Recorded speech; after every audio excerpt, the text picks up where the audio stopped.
What's up guys, in this tutorial I will show you how to set up a custom friendly game in Brawl Stars. This should be quite an easy tutorial. For more information, click on the first link in the description below. While in your main menu, tap on the burger menu on the top right. From here, navigate to Friendly Battle. You are required to have an experience level of at least 3 in order to access this feature. From here, you will see that this is set up as a bot game, where you are playing with 4 bots against a team of 5 bots.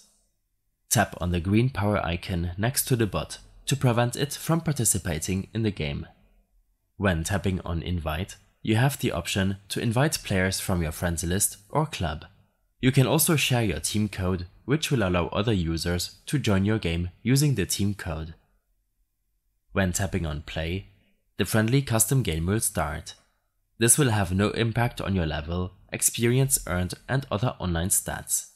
In case you have any further issues or problems following this tutorial, then I suggest following my extensive guide linked in the description below.